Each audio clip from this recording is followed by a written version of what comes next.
What's going on, guys? Today we are going to be interviewing Chris Cheetam from the MLW. We are also here with Declan and Lucas. Chris, how are you doing today? What's going on, fellas? How you guys doing? I'm doing well. Good. Good. All right, so let's get into the questions. So I'll start. We'll start kind of from the beginning of your wiffle ball career. I know from the documentary you said that you played at the lot. Could you go a little more in depth about that? Yeah, so when we first started, so we have this lot like right next to my house, and we play a lot of football there for a while, and then we kind of, I don't know, my mom maybe got me some like wiffle ball stuff for Christmas or something like that, and we started playing there like every day. I would go knock on doors and stuff. This was like back when I was like 7 or 8. We'd go like knock on doors and stuff and try to get other people to play like Jorgie or Liam or people like that, and then we would literally like this was like every day in the summer because obviously I didn't have anything to do. Like other than that, I just played outside all day. So my mom would kick me out of the house, and I would I would just go get a bunch of people to play, and then I would even like keep stats and stuff. We played like slow pitch, but it was still really fun and like really competitive and stuff. And we played like pitcher's hand, and like it was a lot bigger of a field, so it made a lot more sense to play pitcher's hand. But yeah, that was pretty much it. It was a lot of fun, and we had like playoffs and stuff, and we really got into it. Yeah, that sounds like fun. Another thing is, what was it like when you got drafted and you got to play with Jorgie? Like, since he's one of your childhood friends. Honestly, it was really awesome because I thought I was gonna go to the Cobras, and I was a little worried that I just was never gonna get to play. It's not like I don't have anything like now. Looking back at it, it would have been a lot of fun to play with Drew, and I think we would have been really good, and maybe we'd have a World Series right now. But when I first got drafted, I didn't think I was going to be that good right away. So I was like, oh, I'm never going to get an opportunity to play. And like the rest of my friends are all going to be sweet. And then I'm going to feel like left out or whatever. But so getting to play with Jorgie and the Gators and kind of like build it up was awesome. I mean, you could kind of see it like based on my reaction. Like I was just in utter shock. Like I had no idea that was going to happen. Yeah, I love that video in the draft. Let's see. How did you originally hear about the MLW, and how did you like get to join? For me, so there was this wiffle ball league. You probably never heard of it. It's called FT Wiffle. It was like established in like I don't even know like the 2000. This is kind of like right when I got into wiffle ball. I was watching a lot of their videos, and it was kind of like more of a backyard league, kind of how I modeled our little league that we did in the lot. It was pretty much the same thing, but then just randomly I got like a suggested video for the MLW, and this was back when Kyle was like 10. So this is like right away. Like I watched pretty early on. Maybe it was like a couple seasons in, but I got like a recommended video for that. And I was like, oh, I'll check it out or whatever. I was like, man, this is awesome. And then I finally, like, I was looking through like comments. I was trying to figure out like where they were from or whatever. And they said like Brighton, Michigan. I was like, are you kidding me? Like, that's not even that. I mean, when I was younger, like an hour away seemed like a big deal, but I was like, man, like they're actually like really close to us. Like I figured they were probably in like New York or something like that. And I would never get to like play in the league, but I was like, they're like right in our backyard. It's sweet. Yeah, that's like we're from New York, so yeah, we're really far. Yeah, you guys are a hike for sure. Yeah. Yeah. So kind of off topic for wiffle ball. What are some hobbies that you have, and like what do you like to do just for fun? I would say for fun, I play basketball a lot in my free time. That's like one of my favorite things to do. I really love watching sports. Like I have the Lions game right now on in the background and stuff. Like I really love football and like fantasy football and stuff. Video games. I play a lot of video games too. I golf, even though I'm absolutely terrible at it. I really love to golf. I don't know, pretty much all that kind of stuff. It's not really like a lot of it does kind of revolve around sports. I would say it's a lot of my hobbies, but I also like Star Wars and like Marvel and that kind of thing too. So like I'm kind of nerdy as well. So that's like I would say that's like the two things is like sports and then like the sci-fi stuff. That's like my main interest. Cool. Do you have a favorite Star Wars character? Favorite Star Wars character off the top? Man, I really like Darth Vader. I would say that's probably my favorite. That's kind of basic. I like Darth Maul too. So a lot of the villains I would say are like some of my favorites. But like Obi-Wan, you can't go wrong with him either. But I just really love Star Wars in general. I think that's definitely one of my favorite I like things. Star Wars as well. It's awesome. Yeah. So kind of back towards wiffle ball. Who would you say is like your favorite MLW player besides yourself? Like someone that you love to watch? Oh man, that's a tough question. I'll give you a couple for that. I mean, Jimmy Norp obviously comes to forefront, but I don't want to be super basic. Cause I mean, me and him are, Yeah. I'd say we're really good friends too. So he's definitely one of my favorites. But I think another guy I really like to watch is Dan. That was a guy that I always really, I'm not like an Eagle. I was never like an Eagles fan, but I always was kind of even in the league when we're playing him. I'm kind of rooting for Dan to do some cool things. I really like his like approach to the play. I know he doesn't hit for like the highest average, but he's extremely scary to face in the box or even like watch while you're spectating a series or whatever or anything like that. And I love how he pitches too. I just think I don't know, he's unflappable out there too. So he's just a guy that I really enjoy to watch. And maybe it's not as much of a basic answer because everyone's going to say Jimmy. So I want to give Yeah. you like a little bit of a different answer. Dan's like a guy that I really enjoy to watch and compete against in the league. Yeah, and if Dan hits a homer, you're gonna know because that bat's Oh gonna be yeah, like 10 feet in the that's what I'm air. saying, man. Yeah. He's swing it doesn't matter if it's 0-2 and they're down by 5 runs, he's swinging like that every time. So like it's even like pitching against them, like if I know the game's in hand, which we've had a couple, like you can go back to the NLCS last year. We were up 5-0 like the third inning. I was still terrified he was going to go yard against me and make me feel like crap because that's just kind of the kind of swings he takes up there. And even giving up a home run when you're up by that much doesn't feel great. Yeah. Yeah, it doesn't matter with him if you're losing by 10. He's always Locked in. Yeah. Yeah, he's intimidating for sure. That's definitely why he's one of my favorite players to watch. And like I said, I secretly kind of He's underrated.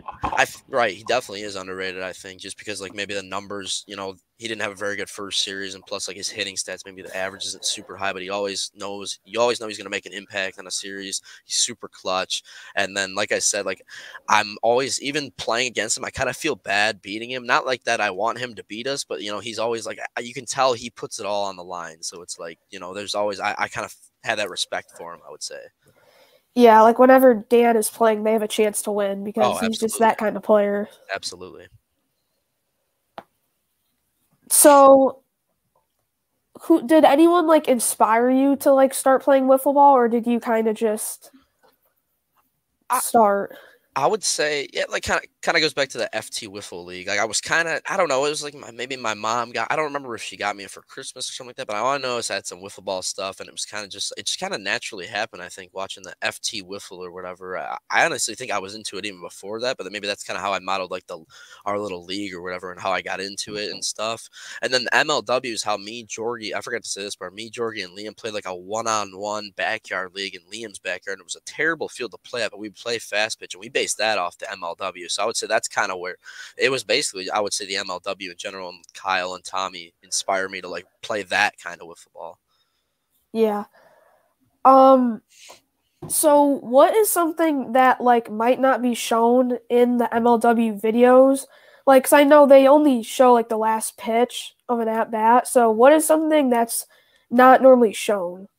I would say, okay, I got a good answer for this. I would say probably like the good at bats that you don't ever see because of the last pitch. You only see that last pitch. Someone strikes out, you're like, oh man, he sucks or whatever. Like that was a terrible swing, but you don't know that maybe he had a 9-pitch at bat before that, fouled like 4 pitches off. Like there's certain people like that in the league. Like I know there's an at bat that really comes to mind where Jack, I choked the lead against the Magic, but what people don't see is, Jack had like that infield, like seeing eye single against me that really wasn't hit that hard, but scored 2 runs.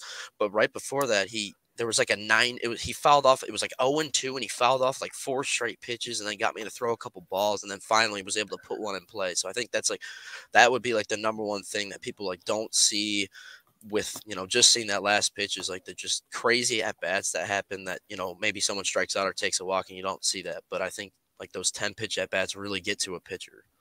Yeah, there could also probably be like a situation where a pitcher throws like a riser that's not even close to the zone, but it's actually like a good at bat. Right, exactly. Yeah, you see someone swing at something just terrible, like at the end of at bat, which I've done before, and I had a good at bat before that. But you only see that last pitch, you're like, man, what was Chris thinking swinging at that pitch? But maybe it was a full count where I fouled like four pitches off or whatever, took some close pitches and felt the need to swing or whatever. So I think that is really what people don't get to see, is the behind the scenes with those intense at bats. So, kind of gearing back, like I might know what one of your answers is for this, but who is your least favorite hitter to face pitching and your least favorite pitcher to face hitting? So when I'm hitting, it's definitely Dan. I Yeah. can't get him out. And then when I'm on the mound, I don't like facing Jimmy, but it is really fun to face him. That's a tough answer. I would probably say Jimmy because he's just such a good hitter and he's had even though I feel like he doesn't have my number quite as much as he does some other people in the league. He has a lot of these really good at bats against me and that frustrate me even when I do get him out. So I would say even Dan is in that category for me. He hasn't done a lot against me, but he does definitely scare me, and definitely he's for sure my answer because I can't hit off of him. Yeah. Since it is like the off season, what do you normally do to the off season to like stay improving? Well, right now there's really not a lot for that I can do because it's in Michigan. It gets really cold during the winter. So in the past I've thrown down in my basement, but I have like the throw through like almost like a door. So I always hit the door and stuff, and it's really hard to like really do anything. I would say like whenever there's like a remotely nice day, I'll definitely go outside and pitch and throw bullpens and stuff. I had been throwing a ton the season ends in September. I've been throwing a ton before the weather got kind of crappy. I just threw like a couple times a week, and I honestly think I've developed a few pitches in the offseason, which I'm excited to hopefully bring those to the league next year. But really, there's not a ton I can do besides maybe like working out and stuff. That doesn't do a lot for your wiffle ball game because the ball or the bat isn't super heavy, so it doesn't really do much lifting a bunch of weight and stuff. Yeah. So, do you have any like goals that you normally would set for yourself in the season, or do you just kind of play? Yeah, I would say I had honestly I don't really think I hit my goals this season because I mean obviously the number one goal was repeating regardless of what my stats were or whatever. I wanted to get another ring. That's what I care about the most, and I'm losing this year really pissed me off. So we're winning next year. It's gonna happen. Like we're gonna win next year. But honestly, like last year I wouldn't say I came in with the expectations of this last year, but this year I'm gunning for the MVP. I want to win it this year. I think I had like a down first half of last year that gave like obviously took me out of the running right away because I didn't really pitch very good. So my goal is to come back and kind of get back to the rookie year form on the mound and then hit like I did more this year because I think I hit a little better this season and was a tougher out than I was my rookie year going into the playoffs at least. So I'm kind of trying to find maybe hit 300 this year. I think that would be a good goal for me to improve a little bit at the plate and then keep obviously maybe win 8 or 9 games in the regular season and win a World Series. That would be my number one goal. Again, is to just at least get back to the World Series, but hopefully win it. Yeah. This is kind of like a random question, but have you ever like pitched a lot in wiffle ball that like your arm is like really sore? Have you ever had like an injury playing? I wouldn't say, and I don't have like a diagnosed injury. I would say, and in MLW, the mound's close enough to where it really doesn't hurt my arm that much. But in these longer tournaments, because I played in the NWLA, I played in UWIFs. After pitching those, my arm's just fried. Like I haven't gone to the doctor for it. Probably should, but like I mostly just like try to like stretch it and like ice it and stuff. But yeah, I mean, nothing. Like I said, nothing really like diagnosed that where I like need to miss time in the MLW. But it's more like a pain tolerance thing or whatever. But definitely from that like further because like it's like 48 feet. That distance just destroys my arm. I could throw like 3 pitches from that distance. My arm feels like I've thrown like 100 MLW innings. Yeah, that's rough. So when you were like younger, what sports did you play then? When I was younger, I loved baseball. I was really good I was like one of the better players in like our grade for a really long time up until high school, but I didn't really grow that much. So I didn't have any power. Like in 7th, 8th grade, I was like a leadoff hitter. I played short. Like you wouldn't see it because I'm definitely one of the slower kids in the MLW now. But like when I was younger, I was really fast. Like I was like a leadoff hitter and like a really good defensive shortstop. So I played a ton of baseball. I played travel ball, and I was good. Like I played for I don't even know 10 years or something like that, but I gave it up in high school. And then basketball, I loved as well. I've always been all right at basketball. I could shoot, but not really do a whole lot else, I would say. And then I played tennis in high school, but then when I was younger, I played a year of football too. I played a lot of flag football, and like I even experimented when I was really young with like swimming and stuff. But I got out of that before middle school. But like so that I did a little bit of everything back in the day. Cool. Do you guys have any questions? Declan or Lucas? One more thing. I don't know, you probably can't say much in the season. I mean, the season's been over since September, but like the videos haven't stopped. But do you know of any moves that you guys might be like making in the off season or of like anything in the league? I mean, I've heard some. I'm not going to get into any details. We're definitely looking. Yeah. I'll make that clear. We need a hitter, so we're definitely going to be looking for potential trade targets. Maybe you guys can use that to maybe make a prediction who we might go after. I'm not 100% sure. We have talked to a couple guys to maybe bring them in because we do definitely need another hitter for sure. We're probably not going to win, but we may just go through the draft and get it done. Hopefully, find a good hitter out of the draft. So I'm not really sure there yet. I mean, I've definitely heard. Like I said, I can't give away a ton, but I have heard some rumors of a couple different players that may want to move teams. So I guess keep in store for that. I'm not sure exactly what'll happen, but I really wish there were more trades in the offseason, honestly.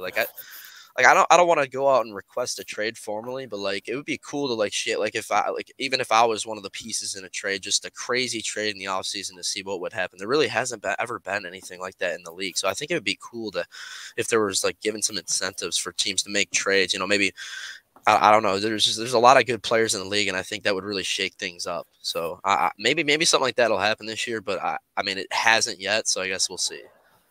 Yeah, probably the biggest trade ever would be Trevor Bonham.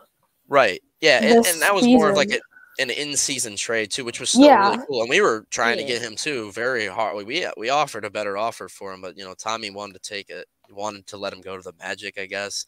I really wish we would have got him, and then we wouldn't really be talking about making moves in the offseason because we wouldn't have anything to trade. But that was definitely a crazy move, and he made an instant impact for the Magic. So I kind of want to see something like that going into a season to where, you get to see it play out for a full year. Now that we get to see Trevor play on the Magic for a full season, we kind of get to see if they win or lose this trade. Whereas, because they didn't win it all last year. So now I'm very curious to see how that team looks for a full season now. I mean, you guys probably would have had like 3 like aces on I don't know one what team. we would have done. You guys would have dominated. I'm really not sure what we would have done if we would have added Trevor. Honestly, I wanted him more because I think he's maybe hasn't had the craziest hitting stats, but I think he's an underrated hitter and he provides more of that. He's fast. He also obviously he can pitch but we needed another, bat.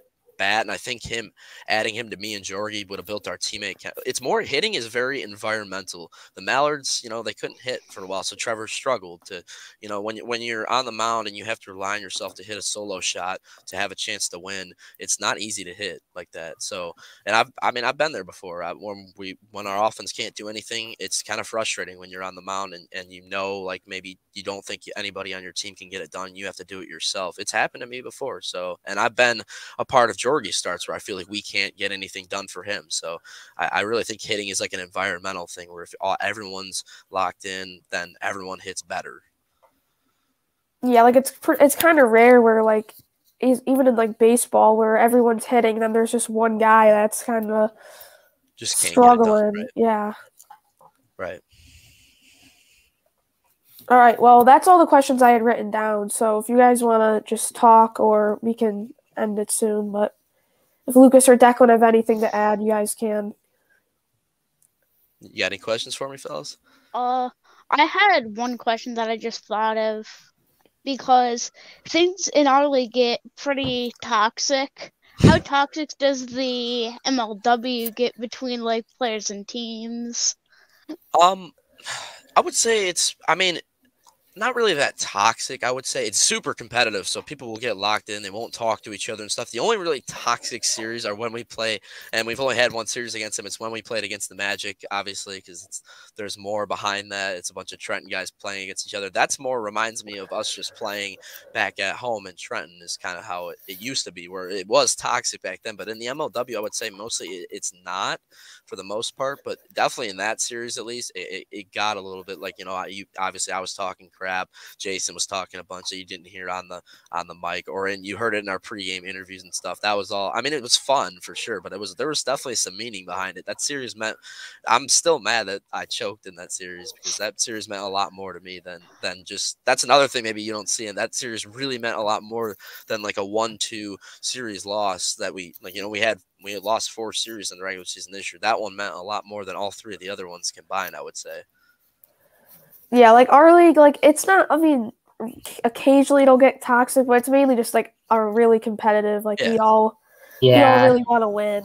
Yeah, absolutely. It's very similar. I would say it doesn't boil over to toxicity that much, but every once in a while, tempers do flare because you're especially like in the playoffs, because you're really competitive and you want to win so bad, and maybe like a play doesn't go your way and stuff, and you feel like maybe you got screwed, and so those maybe a little bit there, but mostly it's very, especially during regular season, it's definitely very respectful despite being super competitive. Something that I just kind of thought of is there anyone in the league that has kind of like a ritual or like anything that they do before a game, or no? Drew would be the one guy that comes to mind for that, because he's got he has the arm stuff. He always throws like a baseball a certain amount of times before. He's like a really like traditional like baseball guy. You can definitely tell by the way he plays. He's a baseball guy, so he definitely has traditions that he does before the series, at least in the ones that I've been to and played against him and stuff. I don't particularly, our team especially, I don't think anyone really does. Like I don't really have anything I go to before a series or anything. I'm not super superstitious, but I know like Kyle's another guy. I think Jimmy is pretty superstitious as well. Like maybe he'll wear the same socks for every series or something like that. I think maybe that's something he does. So there's a couple guys in the league that definitely are. I wouldn't say I'm one of them, but there's definitely some jinxes and stuff where if I wear a certain thing and don't do very well, I won't wear it to the next series or something like that. Yeah, I mean that's for most sports. Yeah, like it's kind of me too. Like if you struggle in something, you're not really gonna do it again. Right. Yeah. So you played at Colts Field and the Meadows. So what is like a big difference between those two? And I know like Colts Field is smaller, but like other than that, big difference is how I would say, besides the distance, it's more open at the Meadows, so the wind plays a bigger factor, I would say, than it does at Colts, because then again, the trees do kind of block some of it sometimes, but if it's a really strong wind, I think it can make more of an impact. And Colts, you kind of feel the nostalgia of playing. It's more like when I've only played one series there, but I felt a lot different than I did at any field at anytime we play at the Meadows. So I guess those are the two main things, is maybe the wind has a little bit more of an impact at the Meadows, and also Colts is like just the nostalgia. You feel a little different playing at Colts than you do at the Meadows. Yeah, because you're basically in someone's like yard. Right. Literally, yeah. It's like the Colts Field in the Meadows. Isn't the Meadows in like a park? Yeah, it's in I think it's like the Huron Meadows Metro Park, and it's really like secluded area way in the back where you have to drive off down a dirt road for a few minutes and stuff. So there's very little noise or anything, whereas you have the cars passing by when you're at Colts and stuff. So I would say it's a lot quieter at the Meadows. All it is the game. That's all you hear. I also just thought of this. Has there ever been like fans that have ever gone to the Meadows? Like just Yeah, we usually get, I know for one series, it was actually a playoffs. It was the Preds Magic playoff series 2 years ago. They had a ton of people there, and there were so many people, and they were being like really obnoxious. It was like a couple baseball teams that somehow knew that there was a series playing there, even though it was a playoff series, and they were like being really annoying and stuff. Apparently, I wasn't there. But that's just what I hear from like Jason and all them. But there's usually like maybe 1 or 2 series a year for us. I would say there's some like 1 or 2 fans will show up and watch. Maybe they knew. It's mostly regular season, I would say. I think twice there was a fan for our series this year. And then obviously like players and stuff will go to different series, especially opening day. There was a lot of players. And then, we try like the Magic and we try to support each other, and the Diamondbacks, we all try to go. I mean, I sometimes can't make those series and stuff, but those are more the fans, is like the other players from the league, I would say, are very consistently there. There's times where I will see like you and Jorgie and then like sitting in like center field. Yeah. Stuff like that. Wait, what's the funniest thing that's happened? Funniest thing that's happened. Honestly, I don't know if you may remember this, but in the opening day series where Drew like dove, he was on the mic and he laid out for that ball and he was like struggling to breathe and stuff. I'm not gonna lie, I thought that was pretty funny. That was probably up there for me. I don't know if anybody remembers that mic, but he's literally laying on the ground like for like a couple minutes and stuff. And I don't know why I thought it was absolutely hilarious. Maybe that's a little messed up, but I would say that's probably like one of the funniest things. And then he has like his gallon of water and he's like chugging it, trying to like regain his breath. At least I'm glad he was okay and stuff because it was just like I think the wind just got knocked out of him really bad. But it was I thought it was pretty funny. I'm not gonna lie. So I would say that was probably my favorite moment or the funniest moment at any of my series. Yeah. What was it like to be playing at the All-Star game and like what's like the home run derby? Like how is that? The derby it's a lot. I mean, I would say it's pretty chill. We usually a lot of like you get to chat it up. It's a lot of fun because you get to hang out with a lot of guys in the league that you normally don't get to. Pretty much everyone. That's the only time everyone is there on the same day and stuff. So I think that's all really fun. But when you go up to the plate, the nerves start to hit. I would say, especially in the home run derby. I always get really nervous, and then I'm like, oh, I should hit like 10 home runs, and then I go up there and swing way too hard, and then don't hit that many home runs or whatever. So, but I really love the All-Star Day. I think that's one of the best days of the year all the time. You just get to talk to so many different people, and that's kind of like where everyone becomes friends and stuff. So that's definitely like my favorite day of the season.